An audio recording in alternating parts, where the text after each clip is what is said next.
Good morning to all my friends and family, and welcome to this episode of Jim's 5am Club, coming to you from my YouTube channel. I can never ever get sick of this view. I try every morning or every weekday morning to come down here and do a morning vlog, and as you can see, it's dawn, the start of a new beautiful day, the Thursday before Easter, before the Easter weekend here in Sydney. It's autumn. It's a little bit cool, but it's a wonderful, wonderful place to be and a wonderful time of the year.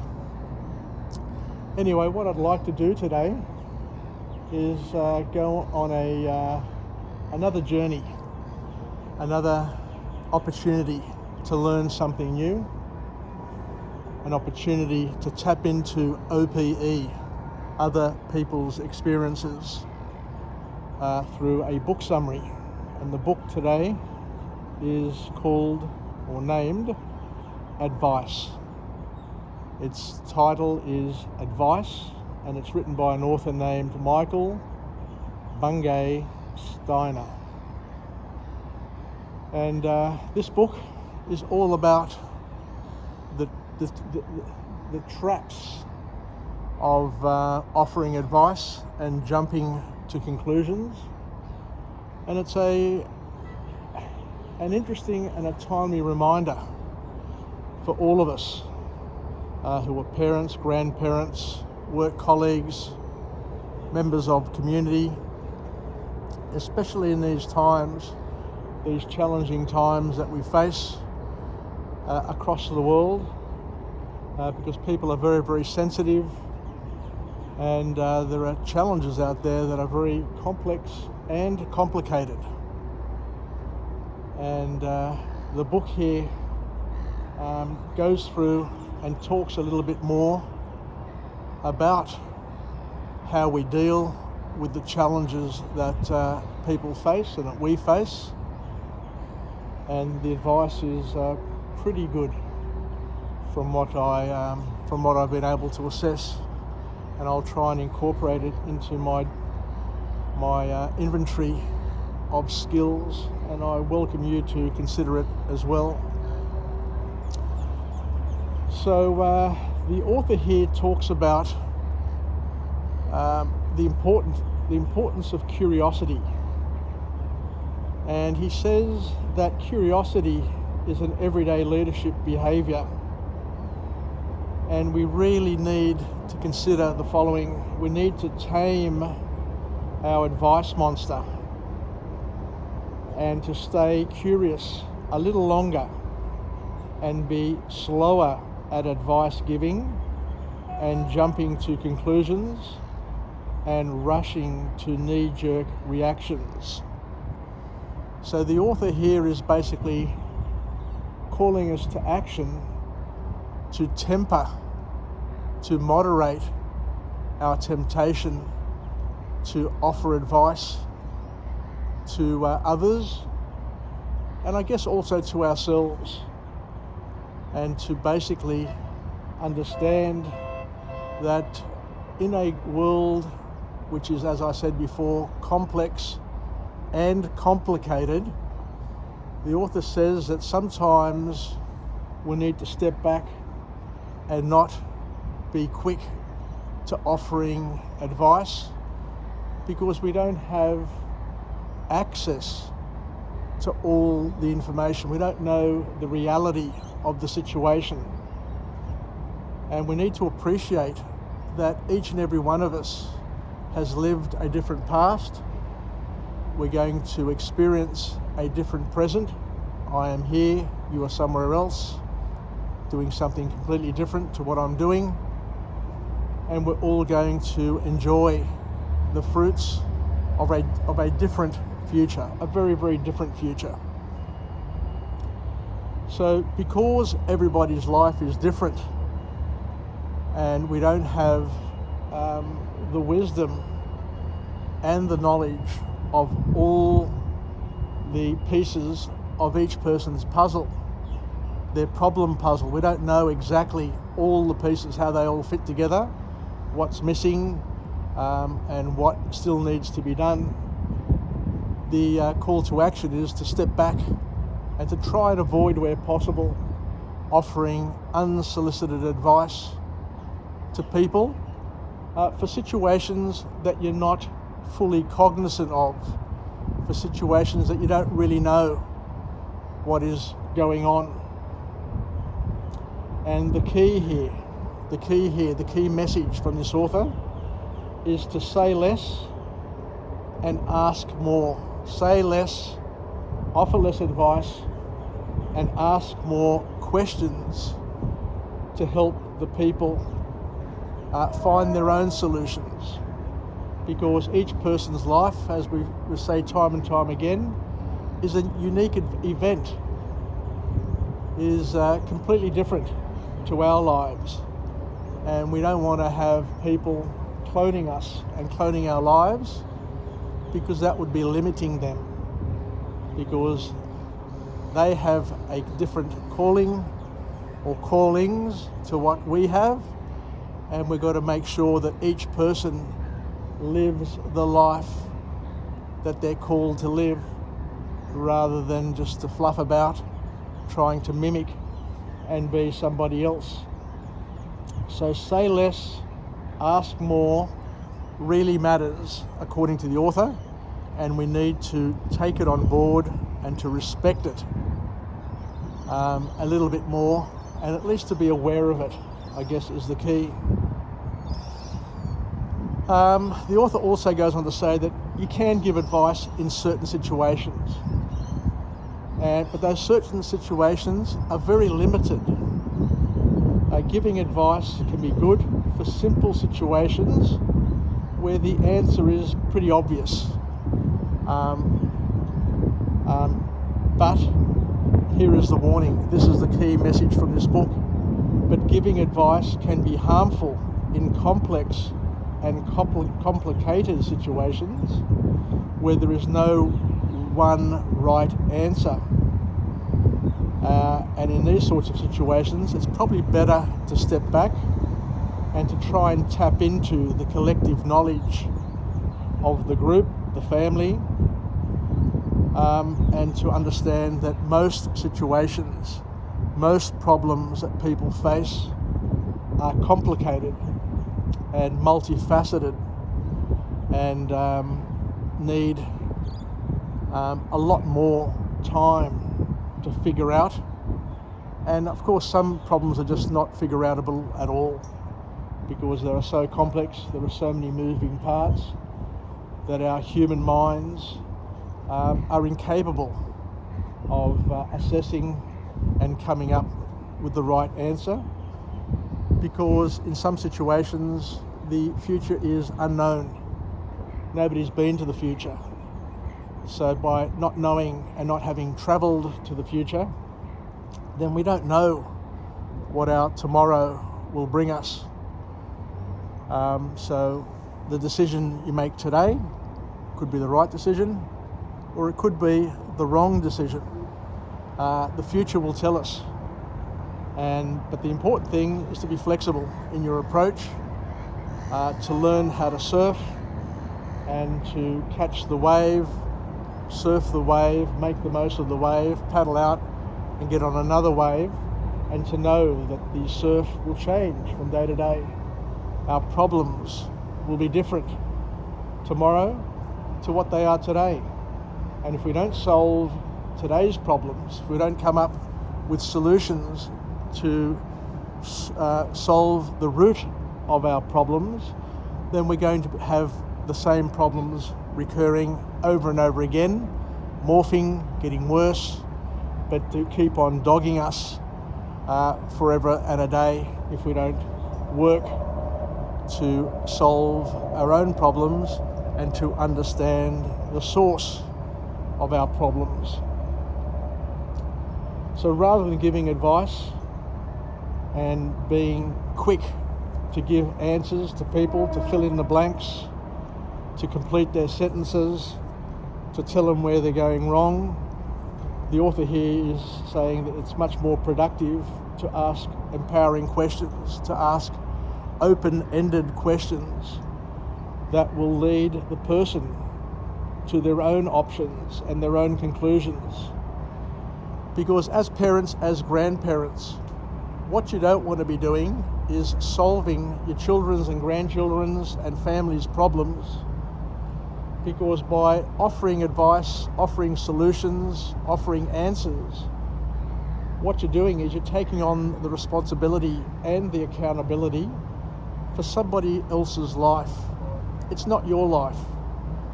You have a life, and you're, completely entitled to express yourself in your life.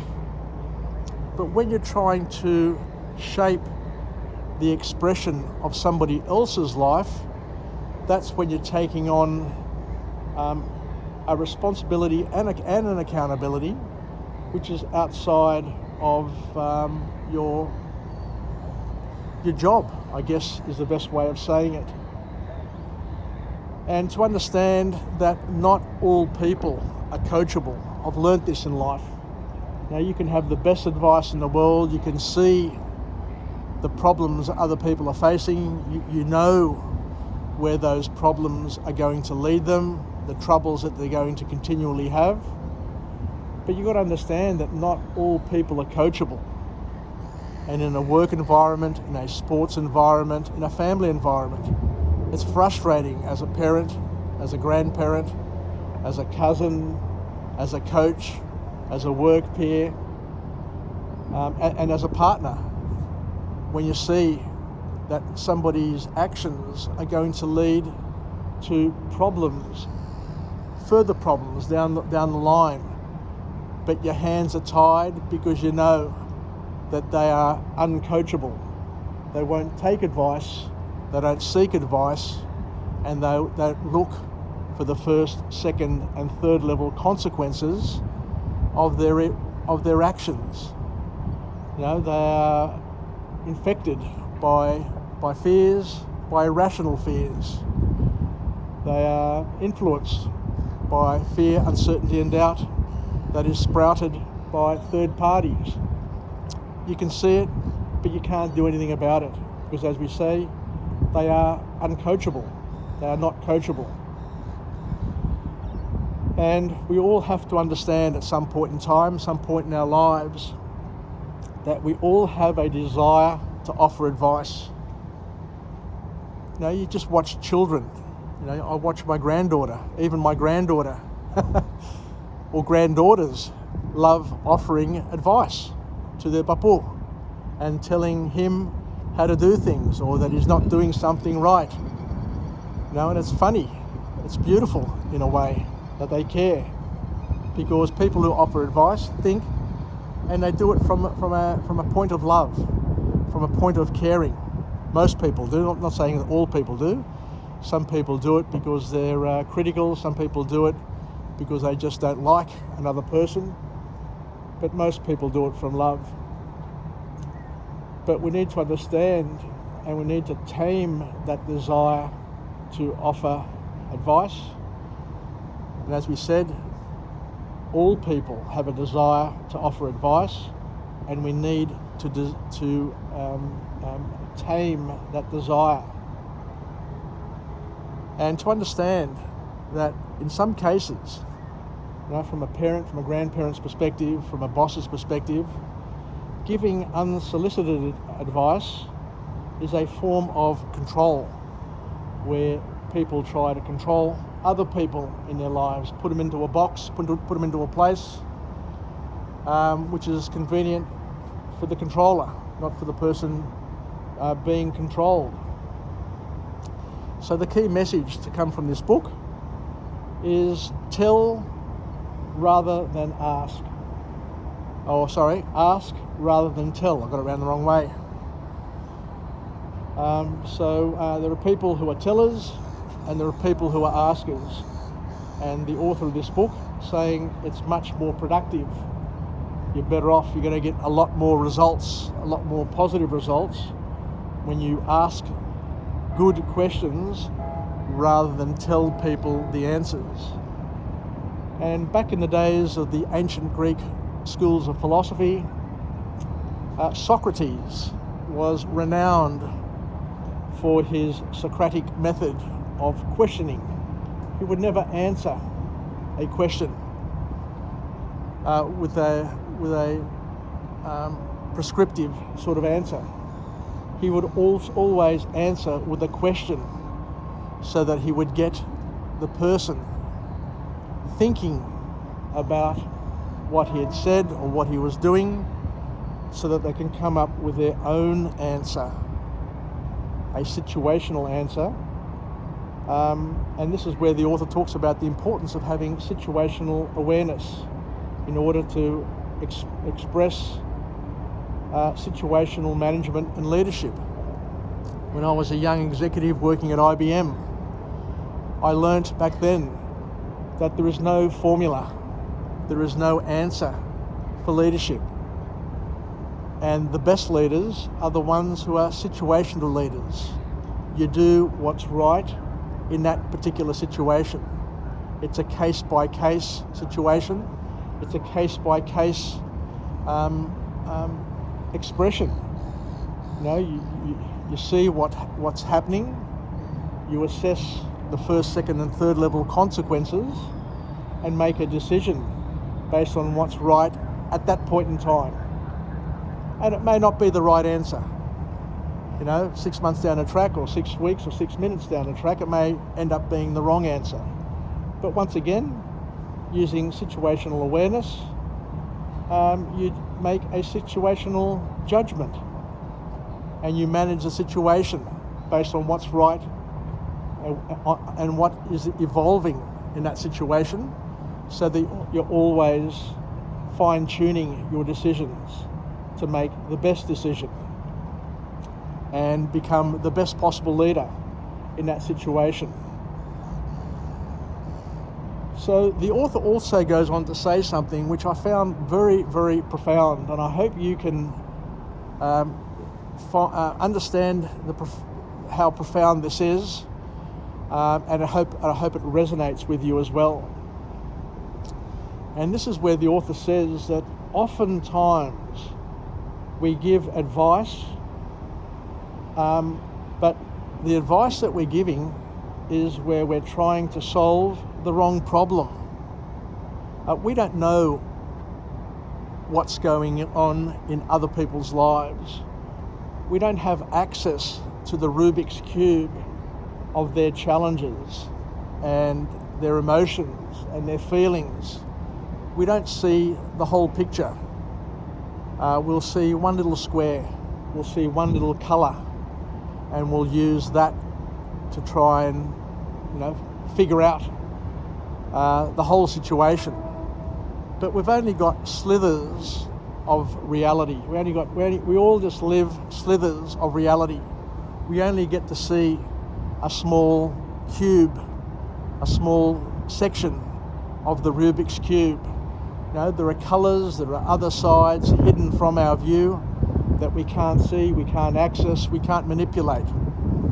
And by twisting and turning the Rubik's Cube in one direction, the face changes and the whole facet of the Rubik's Cube changes, and it becomes a completely different reality. So we have to understand that we all have slithers of reality, but nobody has a complete view of everybody's problems, because most people's problems are complex and complicated, that have been built up over a lifetime of interaction with different people in different times and space, is one way of describing it. So we need to understand as best we can the source of the problem, and the way we get to the source of the real problem is by asking the right questions. The bottom line is, as Marie Forleo says in her book, everything is figure-outable. If you give people time and space, they will figure things out sooner or later. And it's better that a person figures out their own life and their own problems and make their own decisions, because by figuring it out themselves, they take on the accountability and the responsibility, as well as the joy and the fulfillment of getting things done and figuring things out. Because if you've got other people solving your problems, now sooner or later you're going to feel dumb, you're going to feel stupid. And that's the risk that most parents take when they're constantly tying their kids' shoelaces and wiping their noses and making their lunches and doing all the things, over servicing them. No, you're stealing from them at the end of the day. You're stealing the joy, you're stealing the future, you're stealing their ability to back themselves and to understand that their life is unique and different and special, and they have a calling and they need to do whatever they need to do to get there, over, under, through all of the barriers that come in their way, and that God's gifts are often wrapped, if not always wrapped, in problems. So the more problems you solve, the more successful, the more capable you're going to be in life, and the more able you're going to be in being an example for others to follow suit. So the call to action is, don't steal other people's futures by trying to be their problem solver, because you are not more competent than they are, and they are not more stupid than what you think they are. In fact, all people are intelligent in their own way, and they need to be allowed and left to their own abilities to get through life and to live their life. Because if you're trying to control them, if you're trying to solve their problems, if you're trying to do the work for them, initially they'll love you, but there will come a day where they will resent you when they look back and realise that they have lost control and they are incompetent because of that loss of control, and that they haven't built the skills that they could have built incrementally by solving problems one after the other throughout their lives. Because as we said, problems are good for us. The only person who doesn't have a problem is the person who is no longer breathing, who has passed away. Now, we are given a problem for a purpose, and that purpose is to allow us to grow, develop, and become a bigger, brighter, more colourful and better version of ourselves. So don't rush to advise, because the ones who rush to advise somebody when they're talking to them are basically stopping their listening. You know, and we've all done it. We've all done it, you know. As soon as somebody poses a problem or says something, straight away you switch off your listening, and you just open your mouth and just start blurting out advice and answers, which is not going to help you, it's not going to help them, and you're just going to create a bonsai and a muted version of the person you're trying to help. By all means, be there for them. Sometimes just sitting with somebody, shutting your gob and just listening is all they need. They just need to vent, they just need to talk about their problems. But by talking about their problems is an opportunity to open up and understand and find the solution to their very problems, because the answer there lies in the ability to be able to define what your problem is in the first place. And by talking about it is a form of defining it and understanding it. So when you're with people, allow time for awkward silence. You don't have to fill in the gap with just words. A lot of people in the sales environment will ruin a sale by speaking too quickly. I remember going to a seminar many years ago, a Tom Hopkins sales boot camp, and he said that you make a proposal, say something, and then just shut your gob, because the first person to speak after the proposal is the loser. So don't talk yourself out of a sale by trying to fill in the awkward silence. Allow the awkward silence to bring out an outcome. Even if you have to be silent for a minute or 2 minutes or half an hour, allow that awkward silence to bring forth something, but don't spoil it by trying to fill in the gap there and break that silence. So there we go. So thank you very much for joining me on my YouTube channel, Jim's 5am Club. I hope you can spread the word and get other people to listen in and go on this vicarious morning adventure that I take every single day. This will be my 1320th vlog, and I've done over 1,000 book summaries. Thank God for the internet. Thank God for all the free book summaries that are available. So for those who are not aware, I start my day, I'll get up early, jump on a bus, read a book summary, write it down, and here are my notes. Here are my notes for today. So once again, I do that on the bus, so my writing isn't as neat as what it could be, but I just make do, and as long as I can read it, then that will suffice. And I'll do a book summary where we try and cover a few points, we learn a few things, and hopefully we can incorporate it, as we said before, into our inventory, into our mind patterns, things that we can tap into and use, and possibly pass on to others, because one of the purposes in our lives is to serve God and to serve each other, to live, learn, and pass it on. So I'm just going to head back to the train station now and head off to Mascot.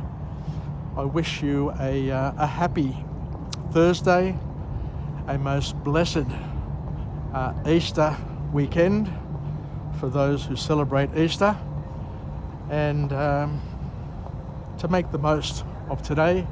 It looks like it's going to be an absolute cracker of a day, a beautiful Sydney autumn day, and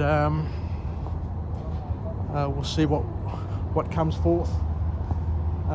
Bit of cloud out there, so we're not going to see a magnificent sunrise this morning, but it always is beautiful being down here at Circular Quay and seeing the ferries pirouetting, moving back and forth, and seeing the magnificence of that opera house with the sun just trying to burn off that cloud. Anyway, take care, have a great day, and we'll chat again. Bye for now.